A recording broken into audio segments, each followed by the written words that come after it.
Bukan kalau orang bermaksiat kemudian dulu mana Allah menentukan dia bermaksiat atau akalnya yang memilih untuk bermaksiat? Itu pertanyaan yang pertama.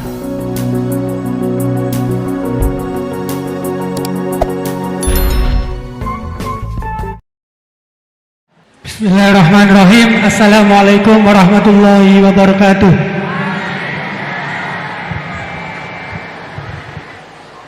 Langsung saja, ngapunten Gus. Di sini ada beberapa pertanyaan yang agak masih grundel di hati gitu. Soalnya belum dapat jawaban.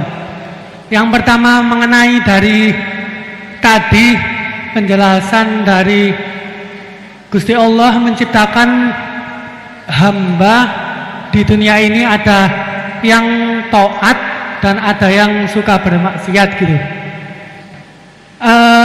Mengenai takdir Allah Subhanahu wa Ta'ala, Allah menciptakan hamba-hambanya dengan variasi yang berbeda.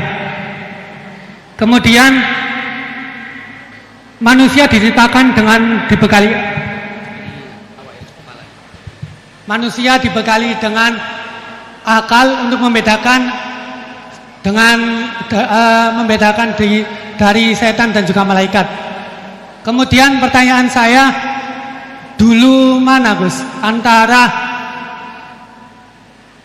takdir yang ditentukan oleh Allah atau pilihan akal kita gitu. Begitu intinya.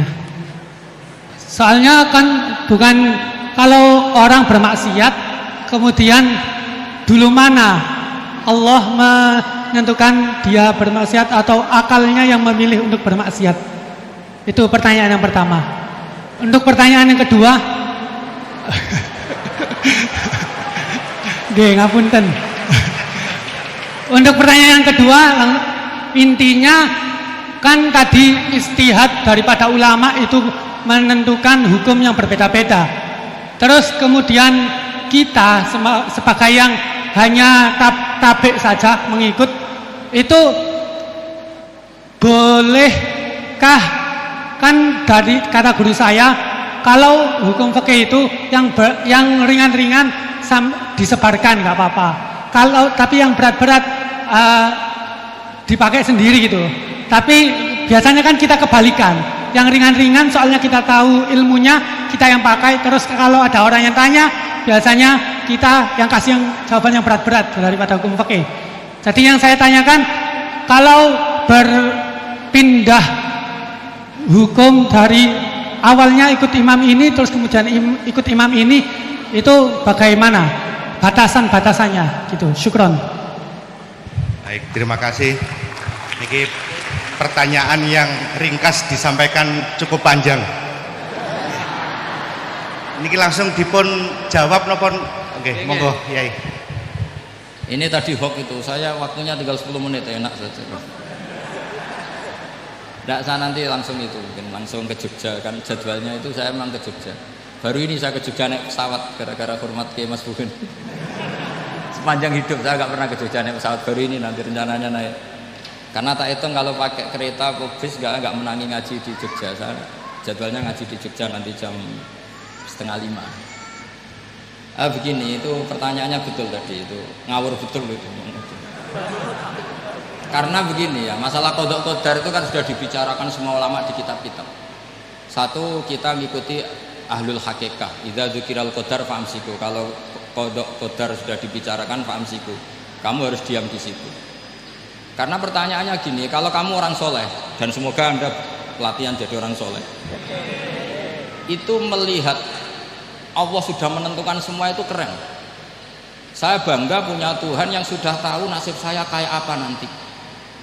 Saya betapa malunya punya Tuhan yang tak takoi, Gusti, sebenarnya nasibnya bahagia, enggak roh tapi kira sih. Itu kan ngeri betul. Sehingga kalau kamu soleh itu pokoknya bangga kalau Allah sudah tahu apa yang akan terjadi. Nah, soal kepanikan kita kan kadang, kok nang wis ngerti aku celoko, terus gunanya apa aku sholat? Itu kesalahan kita. Kita kecewa kalau sekarang soleh, kemudian akhirnya tidak soleh dan akhirnya kita masuk neraka. Kekecewaan ini namanya khadun nafsi. Kita hanya mikir diri sendiri. Sebetulnya kalau kita abdan lillah, benar-benar hamba Allah, tetap bangga karena punya Tuhan yang tahu apa yang akan terjadi. Makanya yang dibutuhkan kesalian untuk ngakoni qada qadar, dibutuhkan kesalian. Kalau enggak kriminal betul. Maka Sayyid Hasan bin Ali, saya hafalkan makalahnya itu. Di antara aturan iman harus iman sama qada qadar. Untuk menunjukkan innahu la yuqsa kurhan wala yuhlabu kurhan, kata beliau. Supaya kita tahu bahwa Allah itu tidak dimaksiati secara terpaksa. Kamu bisa enggak bayangkan Allah ngeluh gini, sakjane aku ora seneng maksiat, tapi saya bisa berbuat apa? Artinya apa? Kalau maksiat dan keburukan tidak khairihi wa syarrihi minallah, itu Allah kan kurhan. Paham yang saya maksud? Artinya apa? Kita harus berkeyakinan khairihi wa syarrihi minallah. Tapi kita butuh syariat. Lalu setiap orang nakal berkelit kersane Allah juga masalah. Maka diteruskan makalah beliau. Waman hammala dzambahu rabbahu faqad fajar.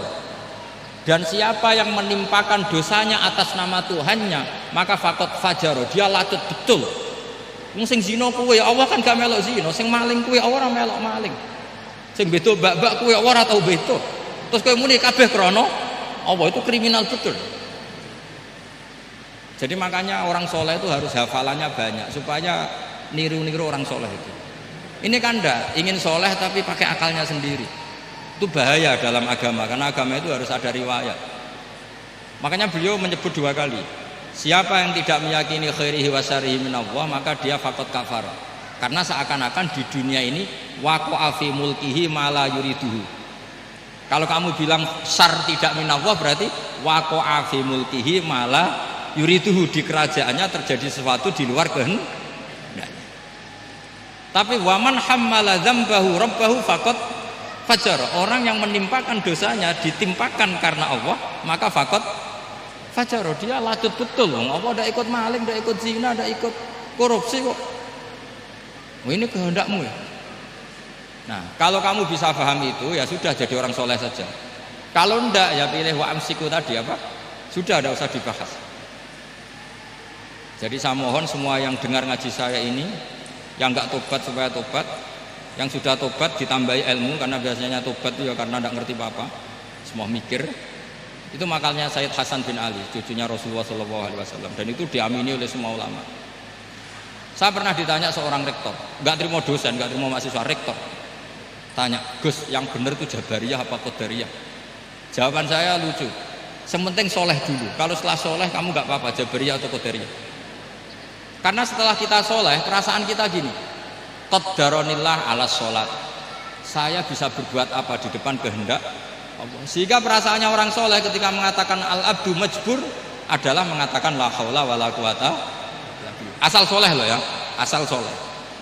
Tapi kalau orang itu tidak soleh, dijawab apa saja ya berengkel loh. Umpamanya nanti ora tau tenang sama Allah. Qadariyah juga sama, ini penting. Misalnya ada orang soleh Qadariyah, mesti cara berpikir, oh pangeranku adil ya, sing sholat diganjar swarga, sing zina diganjar neraka, sing ora nyolong diganjar swarga, sing nyolong diganjar neraka, kan adil. Mosok sing nyolong dilebokno swarga, sing sholat dilebokno neraka, kan jadi lucu. Artinya ketika dia Qadariyah juga ingin membaca hikmahnya Allah bikin aturan. Asal soleh, salah lagi asal. Jadi orang itu setelah soleh itu bisa improvisasi sendiri. Makanya ini pentingnya ayat innalladzina amanu wa amilus sholihat yahdihim rabbuhum biimanihim. Orang setelah iman nanti akan ditunjukkan oleh imannya untuk mengelola was-wasnya setan. Misalnya saya itu termasuk kiai yang terkenal, kalau diundang susah.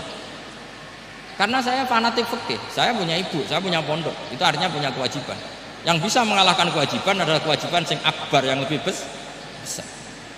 Nah ini mau diundang mahasiswa ini kan jelas tidak akbar. Nanti maksudnya tarkul wajib di ajli sunnah, wah kriminal saya. Meleburi bapak meninggalkan wajib demi sunnah. Ya jelas ya, jadi kita harus terlatih dengan bahasanya orang-orang soleh. Kalau tidak masalah besar, masalah qada qadar zaman sahabat itu sudah terjadi perdebatan. Terus ada yang cerita, ada riwayat idza dzukira ashabi fa'amsiku wa idza dzukiral qadar fa'amsiku. Kedua masalah ijtihad fikih yaitu enggak apa-apa, memang dari awal furu'iyah kan. Dari awal furu'iyah. Kalau nuruti ijtihad gini, kalau ada mahasiswa tanya sebaiknya dijawab apa enggak? Mungkin sebagian narasumber sebaiknya dijawab biar marem. Terus sebagian narasumber sebaiknya enggak usah dijawab. Wong mahasiswa ben pinter kok apa-apa takok, gak mandiri. Itu namanya ijtihad. Jadi kalau furu'iyah itu mungkin sekali. Ya ini saya masih punya waktu 2 menit, masih satu pertanyaan itu hoax tadi yang 50 menit enak.